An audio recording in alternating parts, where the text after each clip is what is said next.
नमस्कार दोस्तों, कथा सुनाने से पहले आपसे विनती है कि कमेंट में जय माता दी जरूर लिखे और इस वीडियो को लाइक जरूर करें। पौराणिक मान्यताओं के अनुसार प्राचीन काल में असुर दंभ को महिषासुर नाम के एक पुत्र की प्राप्ति हुई थी, जिसके भीतर बचपन से ही अमर होने की प्रबल इच्छा थी। अपनी इसी इच्छा को पूरा करने के लिए उसने अमर होने का वरदान हासिल करने के लिए ब्रह्मा जी की घोर तपस्या आरंभ की। महिषासुर द्वारा की गई इस कठोर तपस्या से ब्रह्मा जी प्रसन्न भी हुए और उन्होंने वैसा ही किया जैसा महिषासुर चाहता था। ब्रह्मा जी ने खुश होकर उसे मनचाहा वरदान मांगने को कहा। ऐसे में महिषासुर, जो सिर्फ अमर होना चाहता था, उसने ब्रह्मा जी से वरदान मांगते हुए स्वयं को अमर करने के लिए उन्हें बाध्य कर दिया। लेकिन ब्रह्मा जी ने महिषासुर को अमरता का वरदान देने की बात ये कहते हुए टाल दी कि जन्म के बाद मृत्यु और मृत्यु के बाद जन्म निश्चित है, इसलिए अमरता जैसी किसी बात का कोई अस्तित्व नहीं होता है।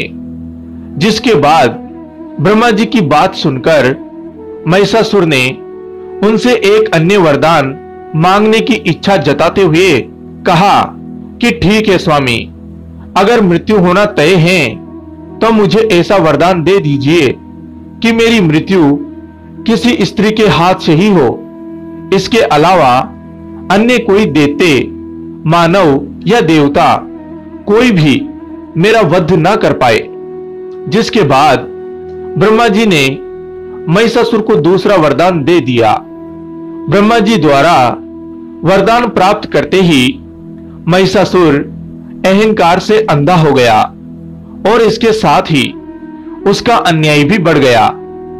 मौत के भय से मुक्त होकर उसने अपनी सेना के साथ पृथ्वी लोक पर आक्रमण कर दिया, जिससे धरती चारों तरफ से त्राहिमाम होने लगी। उसके बल के आगे समस्त जीवों और प्राणियों को नतमस्तक होना ही पड़ा।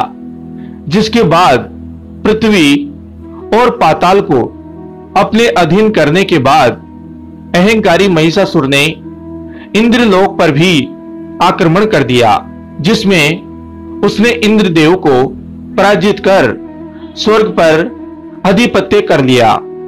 महिषासुर से परेशान होकर सभी देवी देवता त्रिदेवों के पास सहायता मांगने के लिए पहुंचे।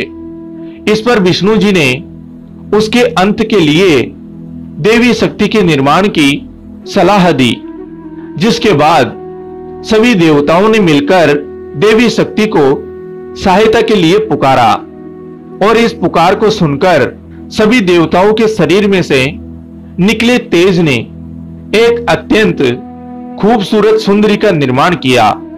उसी तेज से निकली मां आदिशक्ति, जिसके रूप और तेज से सभी देवता भी आश्चर्यचकित हो गए। त्रिदेवों की मदद से निर्मित हुई देवी दुर्गा को हिमवान ने सवारी के लिए सिंह दिया और इसी प्रकार वहां मौजूद सभी देवताओं ने भी मां को अपने एक एक अस्त्र शस्त्र सौंपे और इस तरह स्वर्ग में देवी दुर्गा को इस समस्या हेतु तैयार किया गया। माना जाता है कि देवी का अत्यंत सुंदर रूप देखकर महिषासुर उनके प्रति बहुत आकर्षित होने लगा और उसने अपने एक दूत के जरिए देवी के पास विवाह का प्रस्ताव तक पहुंचाया। अहंकारी महिषासुर की इस ओछी हरकत ने देवी भगवती को अत्यंत क्रोधित कर दिया, जिसके बाद से ही मां ने महिषासुर को युद्ध के लिए ललकारा। मां दुर्गा से युद्ध की ललकार सुनकर ब्रह्मा जी से मिले वरदान के अहंकार में अंधा महिषासुर उनसे युद्ध करने के लिए तैयार भी हो गया। इस युद्ध में एक एक करके महिषासुर की संपूर्ण सेना का मां दुर्गा ने सर्वनाश कर दिया।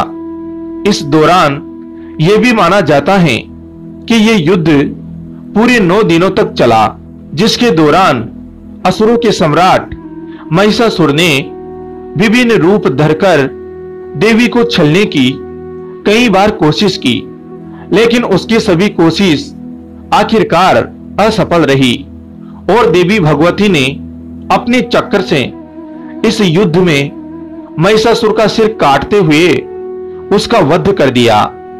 अंत में इस तरह देवी भगवती के हाथों महिषासुर की मृत्यु संभव हो पाई। माना जाता है कि जिस दिन मां भगवती ने स्वर्ग लोक, पृथ्वी लोक और पाताल लोक को महिषासुर के पापों से मुक्ति दिलाई, उस दिन से ही दुर्गा अष्टमी का पर्व प्रारंभ हुआ। जय माता दी। तो दोस्तों, कैसी लगी आपको ये कथा? कमेंट करके जरूर बताएं। वीडियो को लाइक करें, चैनल को सब्सक्राइब कर घंटी को जरूर दबाएं। कहानी को अंत तक सुनने के लिए आप सभी का धन्यवाद दोस्तों। फिर मिलूंगा एक नई कहानी के साथ। जय हिंद, जय भारत।